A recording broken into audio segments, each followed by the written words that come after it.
Welcome. I'm Joshua Sparrow at the Braselton Touchpoint Center, and this is Learning to Listen, Conversations for Change. To find out more about the Braselton Touchpoint Center and Learning to Listen, just go to braseltontouchpoints.org and click on Learn with Us and look for Learning to Listen in the Conversation section. There's also a link there to our archive of Learning to Listen conversations over the years.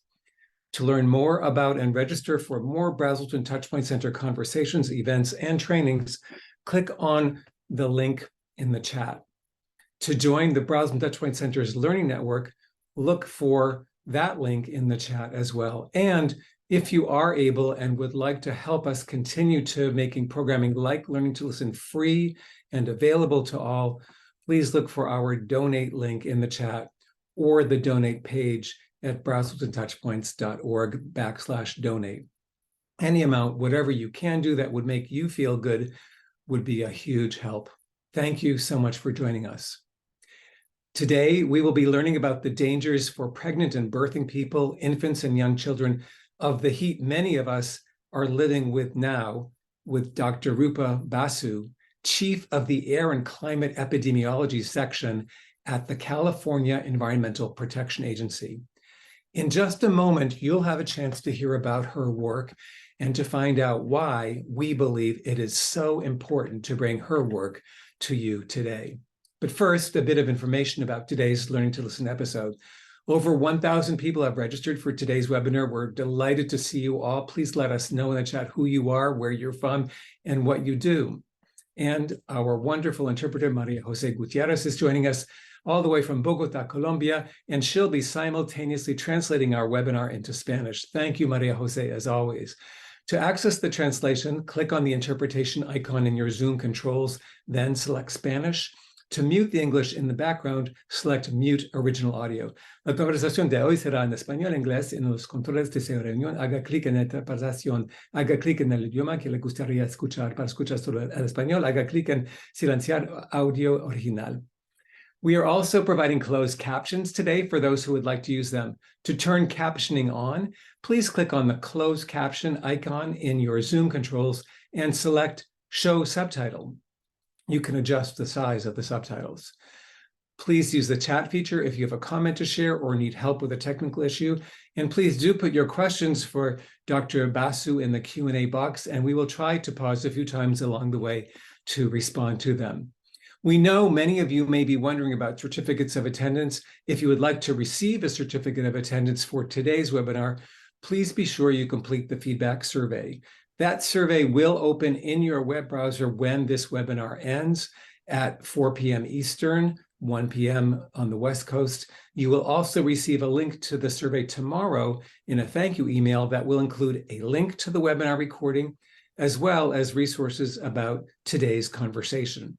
The survey and webinar recording will be available in both English and Spanish. You can also access the recordings on our YouTube channel and our website. Again, that's braseltontouchpoints.org. Before we begin, I want to thank our sponsor, the Burke Foundation, and our fabulous Braselton Touchpoint Center production team, Isabella Mantilla, Ashley Gaddis, Michael Accardi, and Suzanne Okasik. And now, I'd like to introduce today's guest, Dr. Rupa Basu. Dr. Basu is currently the Chief of the Air and Climate Epidemiology Section at the Office of Environmental Health Hazard Assessment of the California Environmental Protection Agency. Wow, that's a mouthful. She has published extensively on research examining the effects and racially disproportionate effects of excessive heat and air pollution on health outcomes, including maternal and infant mortality and morbidity. Prior to joining California's Environmental Protection Agency, Dr. Basu worked at the United States Environmental Protection Agency. She collaborates with external agencies such as the Scripps Institute of Oceanography and the Kaiser Division of Research. She serves on several statewide and national climate change committees and was featured in the Emmy Award-winning climate change documentary, Years of Living Dangerously, the Mercury Rising episode with Matt Damon. Dr. Basu's work is widely cited and has received extensive media coverage, including in the New York Times, the New Yorker, the LA Times, the San Francisco Chronicle, National Public Radio, and BBC World News. Dr. Basu, we are so grateful to have you with us today. And Rupa Basu, you've really been a pioneer in this field. So I'm wondering if maybe you could start us off by telling us how you first came to helping us all learn about the dangers of extreme heat during pregnancy and for infants and young children. Well, Josh, thank you so much to you and the Brazelton Touchpoint Centers for inviting me today. It's really a pleasure to be here. The way that I actually became interested in this field is you could see from my first slide, I grew up in Southern California, but I was born in India, and I made several trips back to India to visit my extended family. And these are more recent pictures. You could see on the left, the asphalt has heated up so much. The temperatures are well above 120 degrees Fahrenheit in many areas now. And then you could see the picture on the right is for air pollution. The air pollution, especially in the major cities, is just so bad that often airports need to be closed because the visibility is so low.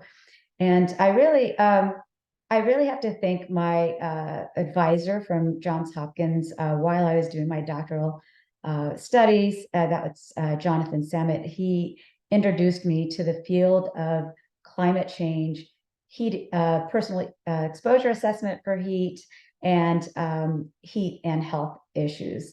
At that point, there was very, very little done on heat, and climate change wasn't so much on people's radar. At the time, it was polar bears, and we thought of it as being so far in the future that many people don't even need to worry about it. As far as heat goes, we had case studies, very little epidemiologic studies, that's human health studies on this topic. So my first slide, I have extreme in quotes, and that's because we don't really need to see extreme heat to see health effects. The slides that I'm going to present are showing that already the temperatures that we are experiencing in California or have experienced in California are associated with health effects such as adverse birth outcomes. I think we've all seen these headlines in national and international newspapers now, whether we're talking about India or Oregon or Australia, Russia. We've seen this all over. And in 2003, there were over 70,000 deaths attributed to the heat in Western Europe. And those were primarily in urban areas. And the elderly was a very high-risk population. But we know that infants as well as pregnant people were also quite affected by that heat wave, as well as the other ones that I've highlighted here.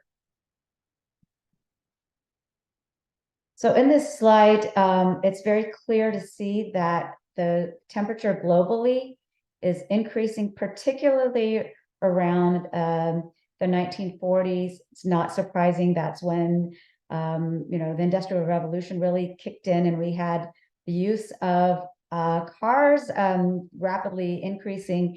And you can see that the levels of carbon dioxide or CO2 are increasing quite exponentially.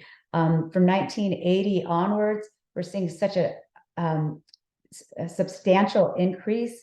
So if there's any doubt at all that at least some of this climate change is related to human-made CO2 production, we have so much data to support that, yes, this is exactly what is going on. We know that it is caused at least partially by humans. And then another thing I want to note here is that while we know that greenhouse gases, such as CO2, are driving this increase in temperature, it's important to kind of make this correlation with temperature, because we can't really control temperature, but we can control the gases that are driving these increases in temperature, such as the greenhouse gases. And so that's why there's a lot of policy kind of talking about decreasing greenhouse gas emissions. In the next slide, I want to talk about the climate gap. You could see that the largest carbon emitters are the United States, China, Russia, also India, but the poorest countries are the most affected by climate change.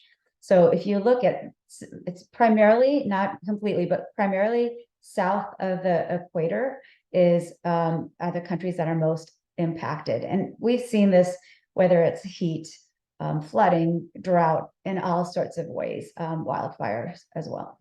And I also want to say that if you kind of focus on the national scale, we're also seeing the same type of climate gap, where there's the poorest people are the most affected by climate change, but also often not the largest emitters. Now, I work for the state of California, so a lot of my studies are focused on California, and we see the same thing here, that same climate gap. And then if we're thinking of Northern or Southern California or regions, even within a county such as Los Angeles County, we also see this climate gap. The poorest people are the most affected, although may not be the largest carbon emitters.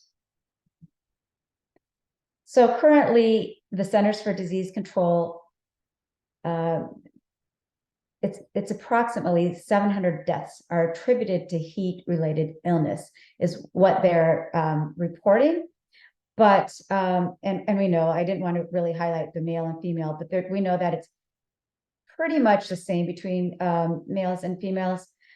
But we know that this number is severely underreported. And even with the severe underreporting, we know that heat among all the climate change exposures is the biggest risk of mortality, or gives the biggest risk of mortality. And also during heat waves, when that connection is made with heat, we see the largest increase in emergency room visits as well as hospitalizations. And we want to just touch upon why heat-related deaths are so underreported. Well, first, there's no systematic definition for heat wave. It really varies by local health department or region. We know that vulnerable subgroups are different.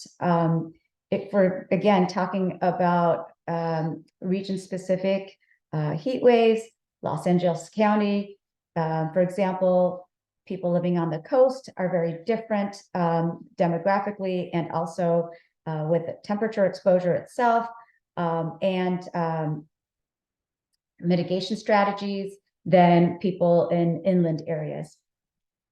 An example of a heat wave definition could be 98th percentile of temperature distribution in a specific area for 2 or more days. This is sometimes what we use in our epidemiologic studies. And it's very important to consider daytime as well as nighttime thresholds.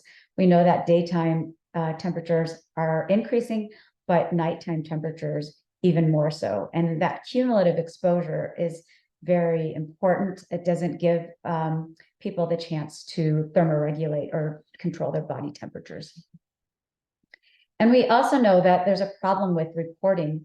Heat-related deaths or illnesses are only reported during heat waves, which in epidemiology, we call it the surveillance bias, or when no other cause of death or illness is suspected. So this is why, if I have to think of one important message, it's really important to think about other health outcomes other than those that are the classic heat-related deaths and illnesses.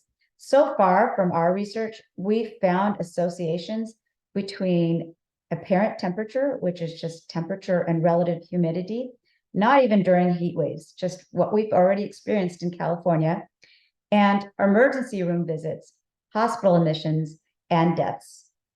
So yes, we see this association quite strongly with dehydration and heat illness, but we also see the association with cardiovascular outcomes, such as heart attacks or ischemic heart disease, congestive heart failure, respiratory outcomes, and with air pollution or wildfire smoke exposure, these are exacerbated quite a bit. We've seen associations with diabetes, mental health outcomes, including suicides and homicides, but also psychotic and neurotic outcomes, such as anxiety and depression and schizophrenia. There's been some associations with liver and kidney disease, which is not surprising because there's almost a direct effect with the kidneys. Infectious diseases, we see this growing as patterns, even mosquito patterns are changing with more humid weather in areas that don't typically experience humidity. There's been associations with gastrointestinal diseases as well. This happens from more time spent outdoors, more picnics, just changes in behavior that often happen, more swimming during the summer months. So I have adverse birth outcomes highlighted here. That's what I'm going to focus on. And the adverse birth outcomes that I will talk about in more detail are our studies of preterm delivery, low birth weight, and stillbirth. We have also seen an association with infant mortality as well as children's health. I don't cover those topics here just because of the interest of time, but I do want to highlight those outcomes as well. So vulnerable populations for heat and health impacts, there are many. I've just highlighted a few here. We know from the earliest studies, the health studies that we've seen are impacts in the elderly. But we know that now that it's not just the elderly or those over 65. Getting back to my dissertation project at Johns Hopkins, at that time, we were focused on populations over 65 and over. But we know other characteristics are also important to study, such as being socially isolated, being pregnant, children, outdoor workers, such as agricultural workers, taking certain medications, such as beta blockers for heart disease or antidepressants, building characteristics, such as living on higher floors, often without air conditioners, poverty, which is measured in so many different ways, and I'll get into some of those ways in my slides when I talk about the health studies, and young athletes. Some of these populations, and these are just a few, are often missed in heat advisories. And this is really important because if the populations are missed in heat advisories, people don't know that they're at high risk. And if they don't know that they're at high risk, they won't be taking precautions. The thought is often that, yes, there's a heat wave, or yes, it's really hot outside, but I don't have to worry about it because I'm not at high risk.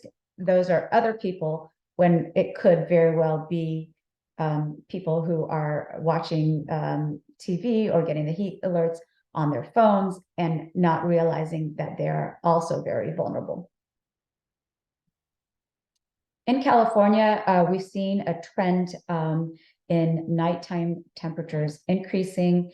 This is a trend that we've also seen throughout the US. I borrowed this slide from the California Nevada Applications Program, or CNAP, from my colleagues at the Scripps Institute of Oceanography. You could just see that from 1980, again, we're seeing more blue compared to red. Red depicts daytime, and blue is nighttime. So there's a real big shift. And as we're getting into more current years, you could see that the peaks, or the nighttime, the accentuated heat index, has also increased quite a bit. Another trend that we're seeing in California, and again, this does apply to other parts of the US and other parts of the world, is that populations tend to be very concentrated in coastal areas. We know this is true in Western Europe, in Australia, and we know even in places like India, people like to live along the coast. And in California specifically, there's a lack of air conditioners in Northern California. What you can see right now is that it is already hotter the temperatures are increasing in coastal areas quite rapidly. But by the turn of the century, this increase is much more pronounced. And this has health impacts because people who live in these coastal areas are also not acclimated to the heat. So, of course, once we're getting into temperatures of 120 degrees Fahrenheit and above, we know that humans and other life animals, plants included, cannot adapt. But to a certain extent, we can adapt to our surroundings. And people who are not used to hotter temperatures find it a lot more difficult to adapt because it does take some time. Other trends in California is that it'll be about 4 to 5 degrees Fahrenheit warmer by the turn of the century. Now, while that might not seem like a whole lot, remember that that's an average. So sometimes it could be more like 10 to 15 degrees hotter on any given day. We have already seen this happening. And we know that every month of every year during the summer seems to be getting hotter and also hotter than the previous year. This is a constant trend that we've seen, not just in California, but throughout the country and also globally. Global temperatures are rising very rapidly. And this has implications for more heat-related deaths and illnesses, particularly in urban areas. And the Union of Concerned Scientists has a report highlighting this that was published back in 2006. And we know that many populations are at risk, but we know that as people tend to generally live longer, the populations over 65 will be increasing or have already increased quite a bit, but the mortality for this age group specifically will be increasing tenfold by the turn of the century. And much of that will be due to climate change. So we are just about 1/3 into this conversation, and there are a couple of questions. One is asking if we can circulate the list of vulnerable populations in our resources tomorrow, so we can certainly try to do that. We also had a question about the social and emotional impact given the concerns about this. And although you did already mention that there are some direct effects on mental health of excessive heat, I think we'll be hoping to get to what we all can do. And so we may not be able to address the full range of emotional concerns for parents and children, but I think if we are able to bring to you all some ideas about what we all can do before we stop today or in our resources tomorrow, that's an important part of the anxiety and worry that people have, is that this isn't about doom and gloom. It's ultimately being sure we understand the problem so that we know what we can do about it. And so there was one question which we may not have a chance to address directly about when there is no air conditioning, how do we protect against extreme heat? And that may be something you're able to get to when you get us around the bend to what we all can do. Yeah, thank you. That's an excellent question, because we don't want to kind of convey the message that, oh, if you have an air conditioner, you're fine and you don't need to worry about heat. Because we know that from previous heat waves, when in the US, we all put our air conditioners on, there tends to be power grid blackouts. And so we don't want to rely just on that. But there are other things that we could do even without air conditioners. And that I do get into later in my talk, but it's very important. The first thing is to be aware of what the symptoms are, because I think there's symptoms for heat-related illness that people don't really connect to the heat, particularly with pregnancy, something like dizziness or dehydration that could cause vomiting. Those types of things are often overlooked. So what can be done is, if you can recognize these symptoms, cool the body down with showers. We don't want super cold like ice baths. I think that could put the body into shock, but actually just cooling the body down. If you don't have air conditioners in your home, there are places to go. There's this overarching cooling center. People will go to indoor shopping malls or movie theaters or even libraries. Those are types of things. If there are, there might be exercise that should not be. I've seen stories about people who are avid hikers going out into the heat and, think it's safe. And that is something to also be cautious about. Just because the area that you're living in might not be too high, you want to look at the temperatures because of the microclimates in other areas as well, and see what it's going to be like there. Drink extra fluids. Electrolytes are very important. Not exercising outdoors during periods of heat, also not working outdoors. And of course, that's sometimes not an option. So taking frequent breaks, those types of things. And this was actually a good time to stop, because I'm about to get into a few of our epidemiologic studies, just to give everyone an idea of the type of work that we do. It's just I just selected 3 studies, but this first one is on high ambient temperature and risk of preterm delivery. This was published back in 2010, but it's actually the first large-scale study to look at preterm delivery, or actually any adverse birth outcome related to heat. And while this was conducted using California data, the results now have been, I'll show you in a later slide, but these types of studies have been replicated using other data in other locations, and we've seen very similar results. So first, I actually want to say that the reason I got interested, where did I even come up with this study question on adverse birth outcomes, is I've been reading a lot already about thermoregulation, controlling body temperature, and I tend to run very cold. That my body temperature is just, always, I need the heater long before other people do. I put on extra layers. But during my own pregnancies, I found that I would also be heating up in ways that I had never experienced before. And it got me thinking that maybe I'm having the same, and not just me, any pregnant person might also not be able to control or regulate their body temperatures. Even going into a colder environment, I would still feel warm at times.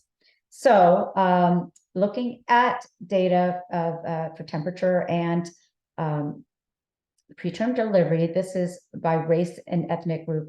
First, I want to point out that the overall result for this association was almost 9% increase. And that means that every day, if you see a change between 60 and 70 or 70 to 80 degrees, that 10-degree Fahrenheit increase on average would produce a 9% increase in preterm delivery. Now, I don't want to get so caught up in numbers, because I know that is kind of difficult to interpret, but I do want to kind of give some background on this. When we were looking at elderly populations, there was about a 2, maybe a 3% increase. So while just until recently, people who are pregnant were not even studied with heat exposure, the risk for pregnant people is actually much greater. And I didn't put the results for infants. Same thing for infants, and same thing for young children up to 5 years of age, and also children below 11 and below 18. So I think that these are populations that have been missed. And I know that not just with climate change exposures, women and children are often the last to get studied. And I think another area that also is often not studied well is mental health. And I know people are interested in that from the questions. So now getting back to the results, you can see by race and ethnic group that all races are at increased risk.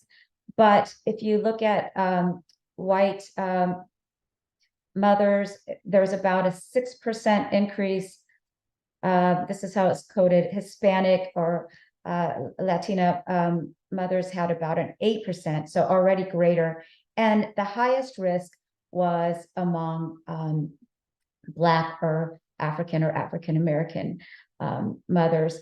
We were also in California able to put together this group Asian and Pacific Islanders, which is a pretty heterogeneous group, but still saw a pretty significant increase of about 10%. So all of these groups had greater risk than white mothers. And that was a pretty not surprising finding, but I think the magnitude, so the fact that it was between the comparison between white and Black mothers was 2.5 times as high was a little bit alarming to us. So with age, you see a similar pattern.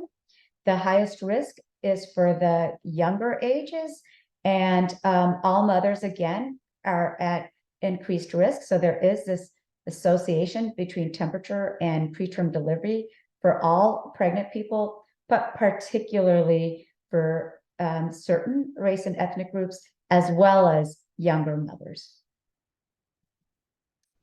Now, that first study was limited in the types of variables that we could look at. And so that's why we decided to, I actually had a grant with the Kaiser Permanente Division of Research. It was an NIEHS grant where we were able to look at maternal factors and modifiers of association using their Kaiser data in Northern California. And what we found is that smoking had a very high risk, regardless of, we didn't have a lot of mothers who were smoking during their pregnancy, but still there's about a 30% increase. Alcohol use had also over a 30% increase. We found that comorbidities such as diabetes and hypertension or high blood pressure also had very high risk. And this included pre-existing as well as gestational diabetes or hypertension, a 45% increase, which is quite high. And with the hypertension or the high blood pressure, about 85% increase.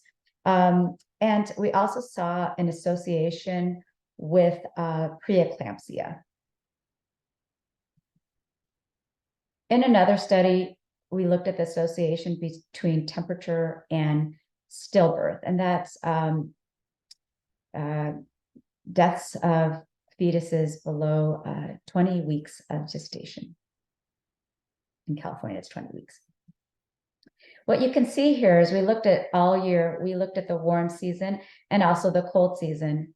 What really kind of stands out is the all year estimates are driven by the warm season. In the cold season, you see really no association. Sometimes you see a little bit of an association if you look at some of these are different lag times, which I don't want us to get caught up in, but those are not statistically significant. And that's because they cross this line here, 0. So most of the effect, all of the effect tends to be during the warm season. Most of the effect is this lag of 2 through 6. So the weekly lag. So the week prior to delivery tends to be associated with the highest risk of preterm delivery, or I'm sorry, this is stillbirth here. We're talking about fetal deaths. And sometimes it takes about 48 hours for a stillbirth to be reported. And so that's why we didn't start until lag 2. And it could go on undetected for up to a week. So that's why the weekly lag made sense here.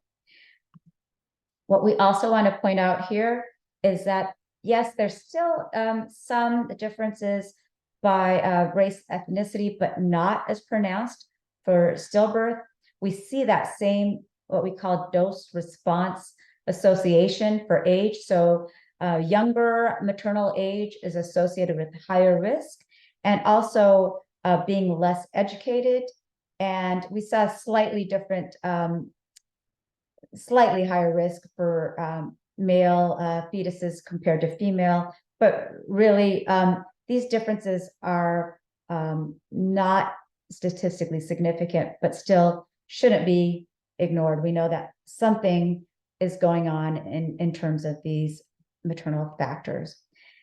And the last study that I want to talk about is term low birth weight. The first two studies of preterm birth and stillbirth were short-term studies. This is a long-term study, and that's just based on the mechanism of low birth weight. And in this study, instead of looking at zip code or county level data, we looked at climate zones, and that's typically how we do our studies now. Climate zones were defined by the California Energy Commission, and they're based more on weather patterns, energy use, and other factors related to climate, which we think is much more reasonable. So a climate zone like this one here, 16, is quite large, but not very populated. And then in this box here, you could see Los Angeles County is separated into a bunch of different climate zones. So coastal, and then even the inland areas are separated. And that's because the population of LA is very densely populated, but also quite diverse. What we found here is that compared to full gestation or first month or trimester, last month or last 2 weeks, what tends to be have the strongest gestational effect is the full gestation, as well as the last trimester. It seems that in the first and second trimester, if there's some kind of exposure to heat, there might be other factors that are kind of more, I don't want to say more important, but maybe might be driving the low birth weight more than in the last trimester, when the fetus is more developed, and maybe heat is kind of like that last straw that causes symptoms for dehydration or something along those lines to cause these adverse birth outcomes. And that's what I just told you. In this study, we saw some differences by race, ethnicity. Again, Black or African American mothers had the highest risk here. And then you could see by age, actually the age group is the opposite effect, where now older mothers have a higher risk for low birth weight due to heat exposure. And along those same lines, more education is actually showing greater risk. College or beyond has a greater risk than high school. And again, we have the slight differences by infant or fetus sex. And then you can see that birth season is a very big factor. It's again the warm season at the end. Remember we saw that it was a third trimester. So at the very end, that season tends to be what is driving this association. So from 2007, even from our California birth certificate data, we're able to look at different factors, such as this program. WIC stands for Women's, Infants, and Children's Health. And it didn't seem to have too much of an effect here. We were thinking that maybe there wasn't enough people in our study population, but more than that, this tends to capture the different poverty lines. And so while there's extreme poverty, there's also people who are not covered by this program who are at high risk and not captured here. And so that's kind of a big limitation to using that variable. Cigarette use, again, we're seeing some association with cigarette use. BMI, or body mass index, we actually see an association with being underweight. We thought, this is the, got a little shifted here. We thought maybe overweight or would be a greater risk just based on what we know about higher cholesterol and fat storing chemicals, and also possibly other things that might drive heat, but is actually underweight, lower BMI, or body mass index, that have the greater risk. And that does also align with what we found from our Kaiser study. So vulnerable populations really tend to vary, but when you look at studies, there's some kind of consensus that we're finding. From preterm delivery, for example, we're seeing that Black, Latina mothers tend to be higher risk, younger age, comorbidities such as hypertension, diabetes, alcohol use, so behavioral factors or smoking tend to increase risk. So just in 2020, I was a co-author of this JAMA, or Journal of American Medical Association, paper that reviewed the evidence. It considered studies from 2001 through the middle of 2019, where 68 studies that included over 32 million births throughout the US were included. It not only included heat, but also fine particulate matter, ozone, heat, and preterm birth, as well as low birth weight and stillbirth, as I had shown here. Now, this is really important for a couple of reasons. One, since it was published in a clinical journal, we now have physicians, it's on the radar of physicians to look at heat or symptoms of heat exposure in their patients, maybe also inform their patients and their caretakers. This is huge because even though this, by the time this review paper was published, we already had evidence 10 years ago that there's this association. But until it reaches populations at high risk, we're not really making significant changes. And that's important. We don't want to just keep our studies within researchers. And that's part of the reason I'm doing this presentation, is to really get this message out there. This is so important. The second thing I want to highlight is that now we know that it's not just one study, 2 studies, or even 5 studies showing this association or these associations, because there is a lot of skepticism. That first study that I published in 2010, there's a lot of skepticism from other researchers, from people all across the board saying, well, this is just one study. How do we know this is generalizable to other populations? How do we know that this is really happening everywhere? Well, with a review paper like this, we now know that it's true. It is very strongly associated, and also the consistency between the disparities, everything is very similar across studies. So I think it's really important to be aware of symptoms of acute dehydration. This occurs in pregnant populations, but also some of the others that I mentioned: headache, nausea, vomiting, rapid heartbeat, dry skin, excessive thirst, rapid breathing, dry mouth, even giddiness.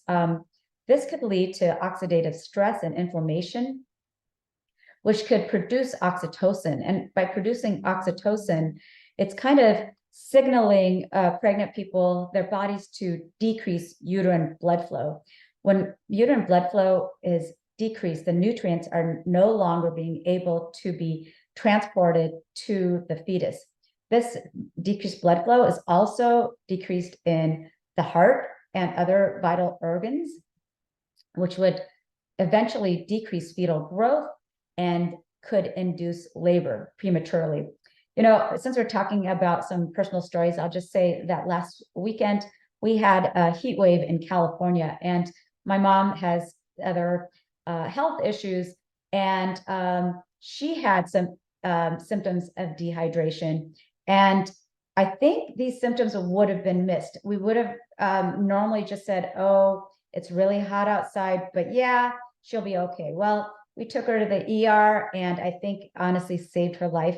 She ended up being hospitalized for a couple of days and now is out. So really, really important to know these symptoms and be aware that people could be at high risk. We've even seen this in young athletes who are otherwise, we think, healthy. Sometimes there's an underlying condition, such as a heart condition. Sometimes there is not. So yeah, that's if You I had know, sorry, with in our last 15 minutes, what you just gave us is so important, I think, to address what is on the minds of a lot of our participants today, which is this is so overwhelming for all of us, and there's so much emotional distress in parents and even in young children.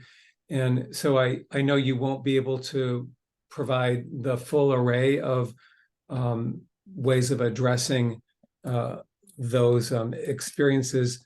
But one thing that you've just given us is really important knowledge that is power. And when people know what the signs are and know what they can do, which is to be able to recognize the immediate symptoms of exposure to heat and the signs of dehydration, then they can protect themselves and their children. So it doesn't mean that we can fix it all, but knowing what we can do is really important in addressing the anxiety that I think we all feel. And for children, to know that the grown-ups do know what to look out for and what to do. So thank you for that. And I guess now we're going to launch into the last 10 or 15 minutes of our conversation. And I'm so glad that you're getting to the reasons for the disparities, because you had on an earlier slide that I think you said people who are Black, Latino, or Asian are at higher risk. And since we know those are social constructs and not biological differences, for you to tell us sort of where the social determinants are of those increased vulnerabilities to health would be really important too. Thank you for that. Yeah, so I'll get into the reasons for disparities, and the last few minutes is going to be talking about prevention, because I do want to highlight that most health effects are preventable with precautions. So that's part of the reason we're doing this work, is not to just highlight vulnerable populations, but do something about it, because something can be done. And that's what I want to kind of leave with today. So reasons for disparities, it's in the exposure itself. We know from so many studies that there's greater exposures due to both heat and air pollution, living closer to power plants, like I have a picture here of fossil fuel combustion areas, freeways, urban heat island, more populated population density in urban areas.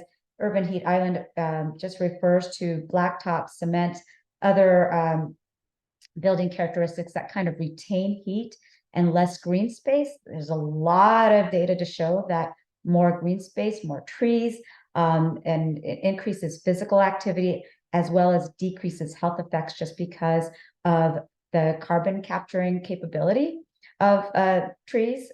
So there's most of this is due to historical redlining, which you might have heard the terms environmental justice or environmental racism, and it really is racism. That's really what the problem is here. So in terms of health outcomes, there's been a lot of information to say that this might be due to poverty or lower socioeconomic status during heat waves, or when it's even hot outside. There's a high cost of using air conditioners. Like I said, in Northern California, we don't even have air conditioners in a lot of the houses. So we know it's not just lower socioeconomic status. Relocation during a heat wave or even a wildfire smoke exposure may not be feasible for people who need to work, or people might not have anywhere to go, or if it's like in the surrounding area and then in the neighboring counties, how far do you really need to go to mitigate exposure? We know that there's less access to healthcare, or some people using emergency room care for primary care. But the thing that I want to highlight is, again, it gets back to the racism, is that even with the same access to care, with the best health insurance, there could be differential treatment due to skin color. So I've heard stories saying that there was nobody in the room who looked like me. Nobody believed my stories. I know my body, but nobody trusted me. Oh, they just said, oh, she won't listen anyway, things like that. So in California, we have released a fourth climate change assessment back in 2018, planning to get the next fifth assessment out in 2025. There's also at the same time a national climate assessment that came out, and they're kind of on the same timeline as we are. So I just want to say in California, I know I talked about temperature, but there are other climate change issues here as well as elsewhere. We've seen this all, sea levels rising. That includes flooding, snowpack. Sometimes it's declining, and then in other years we might get excessive snowpack. So that's why it's climate change, just getting these extremes.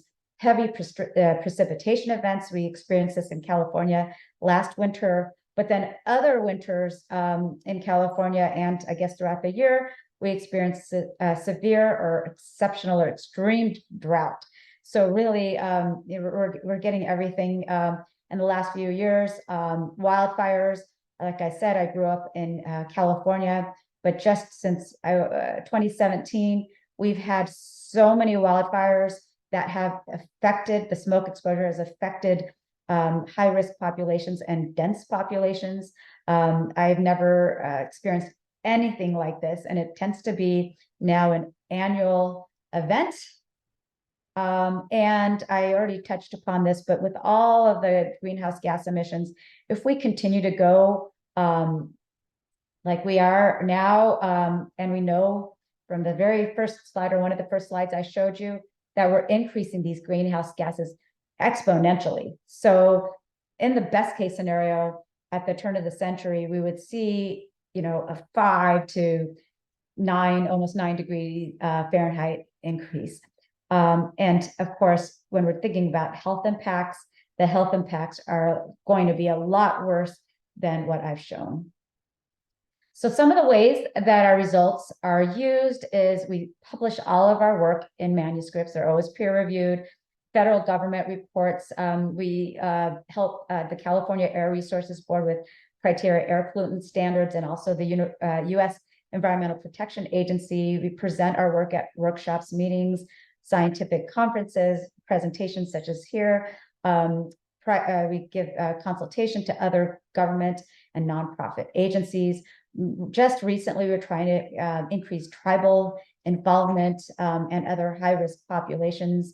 I know I didn't mention that here, but that is something that we're working on. We want to deliver these scientific messages to the public, some media interviews, and also implement policy changes starting locally. We know so much of this effect needs to be, the policy needs to focus on local high-risk populations. I'm really proud to say that all of this work that was presented here almost directly impacted these recent bills in California, and there are some national bills too. Momnibus, for example, is also out and for the federal government, but we passed this one thanks to Nancy Skinner back in 2021, where we want to improve maternal fetal health outcomes, particularly for communities of color.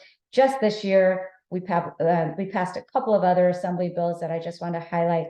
Extreme heat statewide, to develop a statewide heat health ranking system based on health and vulnerable populations, and also AB 2240, which focuses primarily on perinatal and infant children's health, and also related to extreme heat. So while we've been doing this work for a while, we're finally making, I think, some very important policy changes. And heat health plans do work. We don't have one set for California. We have some guidelines, such as this one that I have here, Preparing California for Extreme Heat. Following that 2003 heat wave that I mentioned in Europe, in Western Europe, many of those countries have developed heat warning systems that have been quite effective. Canada also has some cities, Montreal and Toronto, for example, that have had some pretty drastic heat events, and following those, put these into place. Cities throughout the US also similarly, Chicago, Baltimore, Pittsburgh, and California, San Diego County has some response plans. So we're starting to see a lot of this change, but we need so much more of this. And so I think, like I said, this is so positive. We're headed in the right direction, but we do need to move very quickly. So what are some of the things that we can do now? Do not rely on a fan as your primary cooling device. We know that fans often blow hot air. When the air is hot and it gets trapped inside, this is not a good way to decrease heat exposure. But other things that you can do is to cover windows. If you don't have drapes or shades, even towels. I've heard also people sometimes use wet towels and then fans. Things like weather stripping doors and windows, using window reflectors such as aluminum foil or covered cardboard to reflect heat back outside.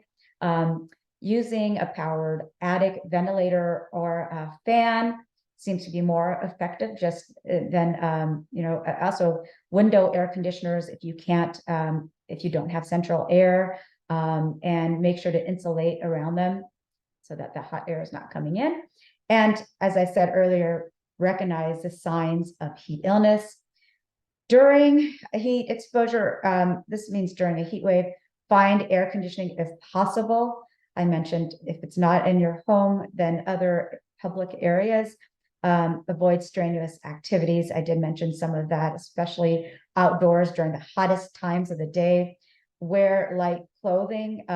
Some people tend to still be cold even though it's relatively hot. So make sure, to be careful with the layers. Check on family members and neighbors, particularly those who are at high risk and particularly those who live alone. I know that organizations such as Meals on Wheels tends to do this during heat waves. It has been pretty effective. Drink plenty of fluids. Watch for signs of heat cramps. It starts with just heat cramps or heat exhaustion, but can very quickly lead to heat stroke. And never leave people or pets in a closed car, which sounds like common sense, but we do see a lot of infant deaths or enough infant deaths throughout the year. And if you want more information, you can go to this website, ready.gov/heat. The US EPA is also has some suggestions on how to prevent heat exposure. Really, health education is so important. Learn and talk about these issues. Educate your children and other vulnerable populations. I know with my kids, I hopefully didn't scare them too much, but I talked about it quite a bit. They're both athletes, and just to be aware of, if you're still playing soccer games or even having practice and it's 110 degrees Fahrenheit outside, this does happen. To maybe say, you know what, I don't feel well, or I'm not, I don't think I want to play, I'm going to skip this one. And I think as more and more people are becoming aware of this, even the leagues are actually finally canceling games, but it doesn't always happen. Keep track of local air quality. There's also ways to keep track of your local temperature for heat. Air quality, particularly during wildfire smoke exposure. Keep everyone that you know, and particularly even people that you might not know too well, but that could be high risk during, and check on them after the weather event, also after an extreme weather event. So that's why it's so important to know your community and community members. We talked about planting trees, community gardens, increasing green space, reducing greenhouse gas emissions. Of course, this does come from policy at the federal, state level. We need to do better, but also managing your own energy use and waste generation. There's so many ways to also be more efficient in your own home, heat and cool, for example, more efficiently, setting thermostats to levels where you're still comfortable but not overdo it, for example, and just, check on systems. Many things can be done in that area. So that's it for me. Thank you so much for your attention.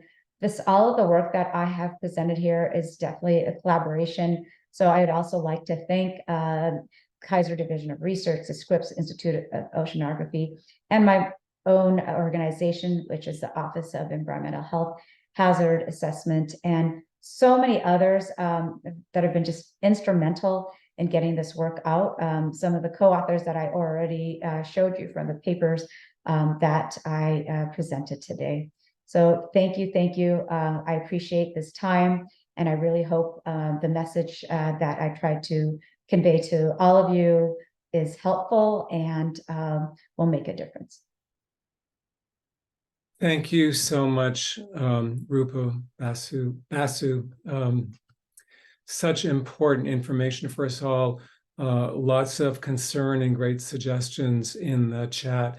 We'll be sending out our thank you email tomorrow with resources that you have provided. We hope that you'll all come back again on Wednesday, November 8th, for our next Learning to Listen episode, this time on raising healthy kids in a digitized, commercialized world with Susan Lin, who's been working in this area for many years. To learn more about and register for these conversations, again, go to the BrazeltonTouchpoints.org website and then click on Learn with Us. You'll see the conversations there.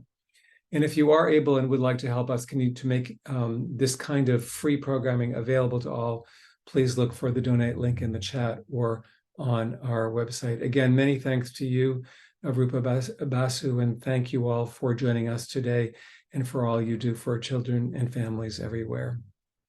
Thank you so much again. It was my pleasure.